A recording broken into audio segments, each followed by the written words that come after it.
Welcome to special analysis. నేను రమా మండవ. ఈ రోజు అనాలిసిస్ లో భాగంగా మనం తీసుకోబోతున్న టాపిక్ ఏంటంటే, ఈ రోజు అనాలిసిస్ కి నేను ఒక టైటిల్ పెట్టాను, బాబు గారు తెలంగాణ టీడీపీ ఏం పాపం చేసింది అని చెప్పి నేను టైటిల్ ఇవ్వడం జరిగింది. ఆ అంశం గురించి మనం మాట్లాడదాం. నేను చాలా సార్లు నా ఛానల్ ఓన్ ఛానల్ పెట్టుకున్న తర్వాత చాలా సార్లు తెలంగాణ టీడీపీ గురించి నేను తాజా రాజకీయ ఎప్పటికప్పుడు ఆ రాజకీయ సమీకరణాలు అన్నింటినీ కూడా ఆపాదిస్తూ చాలా వీడియోస్ చేయడం జరిగింది, చాలా డైమెన్షన్స్ లో. సో అంతే పాపులర్ కూడా అయ్యాయి అవి. అయితే ఇప్పుడు ఎస్పెషల్లీ మోడీ పర్యటన తర్వాత, మోడీ తెలంగాణలో పర్యటించడం మొన్న, అదేవిధంగా పవన్ కళ్యాణ్ ని ఆయన అనారోగ్యంతో ఉంటే ఆయన పరామర్శించడం, అదేవిధంగా చంద్రబాబు నాయుడు అండ్ ఫ్యామిలీతో సుదీర్ఘంగా 2 గంటల సేపు భేటీ కావడం. ఈ పరిణామాల తర్వాత చాలా కీలకమైన చర్చ ఏంటంటే, ఏపీలో ఏదైతే కూటమి ఉందో ఆ కూటమినే తెలంగాణలో కూడా బీజేపీ ఇంప్లిమెంట్ చేయబోతోంది. జనసేన, టీడీపీ అండ్ బీజేపీ కూటమినే తెలంగాణలో కూడా ఒక ఎక్స్పెరిమెంట్ లాగా ఇంప్లిమెంట్ చేసేందుకు, అది కూడా వచ్చే జిహెచ్ఎం ఎలక్షన్స్ లోనే ఆ స్థాయిలో ఆ అంశం మీద ఫోకస్ పెట్టేందుకు మోడీ కూడా పూర్తిగా సుముఖంగా ఉన్నారు. ఆయన ఆ విధంగానే చంద్రబాబు నాయుడుతో డిస్కషన్స్ చేశారు అన్న చర్చ కూడా నడుస్తోంది. నిన్నటి దాకా చాలా మంది తెలంగాణకు సంబంధించిన బీజేపీ నేతలు టీఆర్ఎస్ తో పొత్తులు పెట్టుకుందాం, కేసీఆర్ తో మనం పొత్తులకు వెళ్తే మనకు అధికారం తథ్యమని అంచనాలు వేస్తా వచ్చారు. కానీ అవన్నీ పొరపాటు అనేది ఈ రోజు బీజేపీ కేంద్ర పెద్దలకు కూడా అర్థమైంది. అందుకే పూర్తిగా పార్టీ మీద ఫోకస్ పెట్టే ప్రయత్నం చేస్తున్నారు. ఏపీలో ఏదైతే కూటమి ఉందో అదే తెలంగాణలో కూడా పూర్తి స్థాయిలో ఇంప్లిమెంట్ చేయాలి, ఆ దిశగా తెలంగాణలో కూడా తాము పాగా వేయాలని కేంద్ర పెద్దలు ఆలోచన చేస్తా ఉన్నారు. అయితే ఈ పరిణామాల తర్వాత తెలంగాణ టీడీపీ మీద చాలా ప్రెషర్ బిల్డ్ అవుతా ఉంది. తెలంగాణ టీడీపీ నేతల్లో కూడా కొత్త ఆశలు తెర మీదకి వస్తా ఉన్నాయి. ఎందుకు వస్తా ఉన్నాయి? నిజంగా ఏపీలో ఉన్న కూటమి ఈ రోజు తెలంగాణలో కూడా ఇంప్లిమెంట్ అయితే, సో ఆబ్వియస్లీ తెలంగాణలో ఉన్న టీడీపీకి, తద్వారా టీడీపీ నేతలకు, తద్వారా తెలంగాణ టీడీపీ క్యాడర్ కూడా ఒక బూస్ట్ అవుతుంది. పార్టీకి పూర్తి స్థాయిలో అంతకుముందులాగా పూర్తి స్థాయిలో పునర్వైభవం రాకపోయినా పార్టీ ఎంతో కొంత తలెత్తుకొని నిలబడుతుంది. అందుకే ఎన్నో రోజులుగా పార్టీకి సంబంధించి కమిటీలు వేస్తారు. పార్టీకి సంబంధించి చంద్రబాబు నాయుడు పూర్తి స్థాయిలో వీక్లీ వన్స్ అయినా సరే పార్టీని పట్టించుకుంటారు, లేకపోతే ఎవరో ఒక మంచి లీడర్ని తీసుకొచ్చి పార్టీ అధ్యక్షుడిగా నియమిస్తారు అనేది చాలా రోజులుగా నడుస్తున్న చర్చ. ఈ చర్చని ఎండార్స్ చేస్తూ కొన్ని పరిణామాలు అయితే జరుగుతున్నాయి. కానీ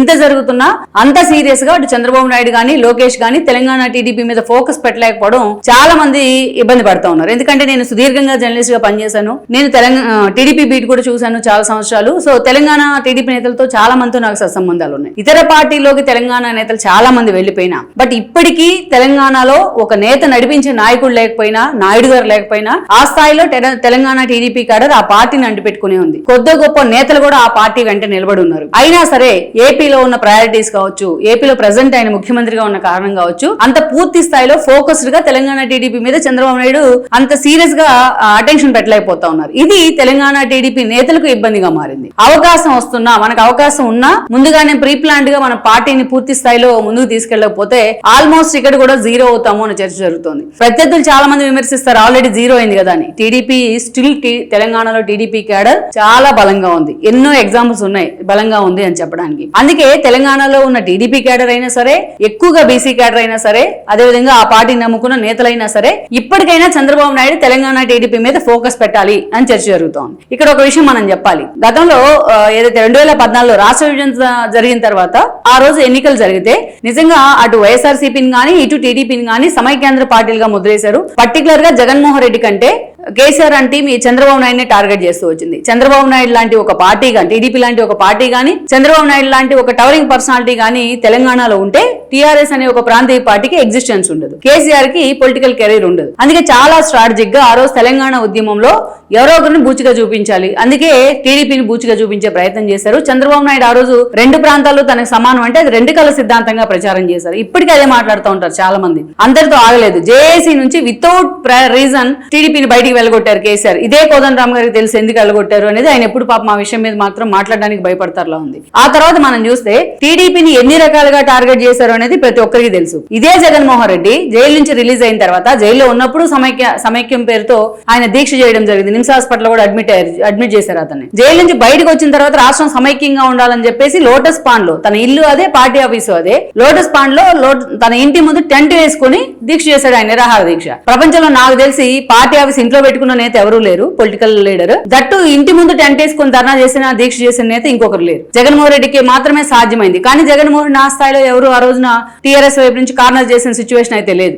సో అలా టీడీపీని ఒక వ్యూహాత్మకంగా తెలంగాణ నుంచి, తెలంగాణ వేదిక నుంచి దూరం చేసే ప్రయత్నం, ఒక ఓటు నోటు దగ్గర నుంచి, ఆ తర్వాత 2014లో టీడీపీ తరపున గెలిచిన వాళ్ళు ఎమ్మెల్యేలను తీసుకోవడం, వాళ్ళకి మంత్రి పదవులు ఇవ్వడం, అసలు ఆ కల్చర్ తీసుకొచ్చిందే కేసీఆర్ తెలుగు రాష్ట్ర రాజకీయాల్లో.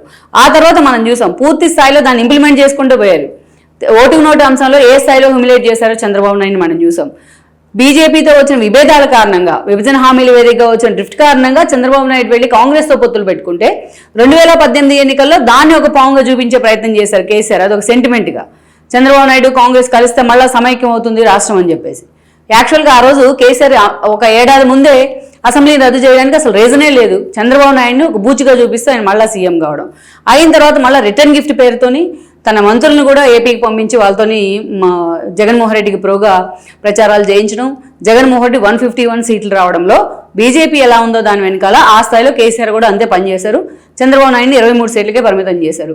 సో అప్పుడు అయినా సరే అట్లాంటి క్రైసిస్లో కూడా టీడీపీ కొన్ని సీట్లు గెలుచుకుంటే ఆ ఎమ్మెల్యేలను తన పార్టీలో విలీనం చేసుకుని టీడీఎల్పీని కూడా లేకుండా చేశారు కేసీఆర్. ఇన్ని చేశాడు ఆయన చంద్రబాబు నాయుడు కోసం, చంద్రబాబు నాయుడిని తెలంగాణకు దూరం చేయడం కోసం, చంద్రబాబు నాయుడు నేతలు ఆయన నమ్ముకున్న నేతల్ని, అదేవిధంగా ఆయన నమ్ముకున్న క్యాడర్ ని దూరం చేయడం కోసం కేసీఆర్ తన గోల్ కొంతవరకు ఫుల్ఫిల్ అయ్యారు. ఎందుకంటే ఆప్షన్ లేదు. టీడీపీ తెలంగాణ నుంచి దూరం అవుతున్న పరిస్థితుల్లో, ఏపీలో చంద్రబాబు నాయుడు సీఎం అయిన పరిస్థితుల్లో మెజారిటీ ఉన్న నేతలంతా టీఆర్ఎస్ వైపు వెళ్ళిపోయారు. స్టార్ వార్డ్స్ అంటే నేతలు ఉన్నారు తెలంగాణ టీడీపీలో, వాళ్ళంతా మెజారిటీ నేతలు టీఆర్ఎస్ లోకి వెళ్లారు. తర్వాత ఆప్షన్ వాళ్ళు కాంగ్రెస్ గా, ఆ తర్వాత ఆప్షన్ బీజేపీగా పెట్టుకున్నారు. మనం చూస్తే ఈ రోజు పోచారం దగ్గర నుంచి ఎంతమంది నేతలు ఉన్నారు? తుమ్మల నాగేశ్వరరావు మొన్నటి దాకా టీఆర్ఎస్ లోనే ఉన్నారు. ఈ రోజు కాంగ్రెస్ లో ఉన్న నేతలు రేవంత్ రెడ్డి మొదలుకొని వేం నరేందర్ రెడ్డి దాకా, ఒక సీతక్క దాకా, అదేవిధంగా బీజేపీలో చూస్తే ఒక గరికపాటి దగ్గర నుంచి ఎంతో మంది నేతలు టీడీపీ నుంచి వెళ్లిన వాళ్ళే, తెలంగాణ టీడీపీ నేతలుగా ఎక్స్పోజ్ అయిన వాళ్ళంతా ఇతర పార్టీలో ఎమర్జ్ అయిపోయినారు. ఇంకా టీడీపీ లేని ఆప్షన్ కారణంగా ఇంతమంది వెళ్లిపోయినా సరే ఒక క్రెడిబిలిటీ ఏంటంటే తెలంగాణ గురించి మనం మాట్లాడుకున్నప్పుడు ఇంతమంది వెళ్లిపోయినా వీళ్ళల్లో ఎక్సెప్ట్ కేసీఆర్ ఏ నేత కూడా చంద్రబాబు నాయుడిని ఇప్పటి వరకు బూతులు తిట్టిన పరిస్థితి లేదు. ఏ నేత చంద్రబాబు నాయుడిని టీడీపీని టార్గెట్ చేసిన పరిస్థితి లేదు. పైగా ఎంతో హుందాగా ఎంతో డీసెంట్ గా మాట్లాడుతూ ఉంటారు. అయితే ఇన్ని జరిగినా సరే చంద్రబాబు నాయుడు అరెస్ట్ అయినప్పుడు TDP cadre towards Revanth Reddy వైపు ర్యాలీ అయింది. మనం చూసాం లాస్యా చనిపోయిన తర్వాత కంటోన్మెంట్ ఉప ఎన్నిక కానీ, గోపీనాథ్ చనిపోయిన తర్వాత జూబ్లీ హిల్స్ ఉప ఎన్నిక కానీ, ఈ రెండు చోట్ల టీడీపీ ఓట్ బ్యాంక్ సాలిడ్ గా ఉంది. ఆ ఓట్ బ్యాంక్ కూడా కాంగ్రెస్ వైపు ర్యాలీ అయింది. మొన్న లోకల్ బాడీస్ చూసాం, పంచాయతీ కార్పొరేషన్స్ లో కూడా చాలా చోట్ల టీడీపీ జెండా ఎగిరింది, ఖమ్మం లాంటి చోట. సో అందుకని ఈ రోజు మోడీ ఏదైతే ఏపీలో ఉన్న కూటమి ఇక్కడ కూడా పూర్తి స్థాయిలో ఇంప్లిమెంట్ చేయబోతున్నాం అని ఒక లాజికల్ కంక్లూజన్ ఇచ్చిన తర్వాత ఈరోజు టీడీపీ క్యాడర్ లో కొంత ఆశ కల్పిస్తా ఉంది, కొంత హోప్స్ వస్తూ ఉన్నాయి. అందుకే ఇప్పటికైనా చంద్రబాబు నాయుడు ఇక్కడ ఫోకస్ పెట్టాలి, పార్టీని మళ్ళా బలోపేతం చేయాలని చాలా మంది కోరుకుంటూ ఉన్నారు. చంద్రబాబు నాయుడు ముఖ్యమంత్రి అయిన తర్వాత మొన్న ఏపీకి ఆయన వచ్చి ఇక్కడ కూర్చుంటే తెలంగాణ పార్టీ ఆఫీస్ లో తీగల కృష్ణారెడ్డి దగ్గర నుంచి ఎంతో మంది నేతలు వచ్చి పార్టీని మేము మళ్ళా బలోపేతం చేస్తాం, మీరు ఫోకస్ పెట్టండి అని అడిగారు. అంతేకాదు చాలా మంది బీఆర్ఎస్ లో ఉన్న ఎమ్మెల్యేలు గాంధీ దగ్గర నుంచి వివేకానంద గౌడ్ దాకా చాలా మంది వచ్చి ఆయన కలవడం జరిగింది. ఈవెన్ తెలంగాణ టీడీపీ నేతలు కూడా మొన్న వెళ్ళి లోకల్ బాడీ ఎలక్షన్స్ ముందు చంద్రబాబు నాయుడిని కలిసే ప్రయత్నం చేశారు. సో ఇప్పటికైనా కమిటీలు నియమించండి, పార్టీని ఎలా బలోపేతం చేయాలో మేము చూసుకుంటామని చాలా మంది నేతలు చెప్తా ఉన్నారు. బీసీ నేతల పేరుతో కొంత ప్రయోగం చేసినా ఆ స్థాయిలో ఆ పార్టీకి అది వర్కౌట్ కాలేదు. ఒక పక్క నరసింహుల పేరుతోనూ, ఒక కాసాని జ్ఞానేశ్వర్ పేరుతోనూ. సో అందుకే ఈసారి ఇంకొంత డిఫరెంట్గా ఆలోచించండి, డిఫరెంట్గా టీడీపీని అప్లిఫ్ట్ చేసే ప్రయత్నం చేయండి అని కూడా వాళ్ళు కోరుకుంటా ఉన్నారు. అంతేకాదు ఈరోజు కవిత మాట ముందు చంద్రబాబు నాయుడిని ఆకాశానికి ఎత్తేస్తుంది. వాళ్ళ నాన్న బూతులు తిడతాడు, ఈవిడ ఆకాశానికి ఎత్తేస్తుంది. కేటీఆర్ అంతే, వాళ్ళ నానేమో చంద్రబాబు నాయుడు డట్టియెస్ట్ పొలిటీషియన్ అంటారు, ఈయన చంద్రబాబు నాయుడిని ఆకాశానికి ఎత్తేస్తారు. ఈవెన్ హరీష్ రావు అంతే. రేవంత్ రెడ్డి పాలనని చంద్రబాబు నాయుడుతో కంపేర్ చేసే క్రమంలో తిడుతున్నారా అనే కంటే టీడీపీ స్టిల్ ఇక్కడే ఉన్న ఓట్ బ్యాంక్ ను ఓన్ చేసుకోవడానికి వాళ్ళు చంద్రబాబు నాయుడిని పొగుడుతూ ఉంటారు. సో అందుకే ఇప్పటికైనా ఆ ప్రయారిటీ ఏందనేది చంద్రబాబు నాయుడు గుర్తించాలి. గుర్తించలేక కాదు, టైం లేక అనుకోవాలి ఇప్పుడు.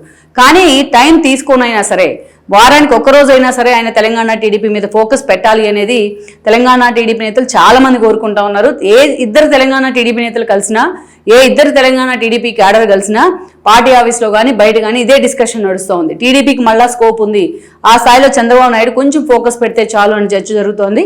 మరి ఈ టీడీపీ నేతలకు కానీ టీడీపీ క్యాడర్ కానీ ఇప్పటికైనా చంద్రబాబు నాయుడు ఆ ఫ్లెక్సిబిలిటీ ఇస్తారా లేదా అన్నది మనం చూడాలి.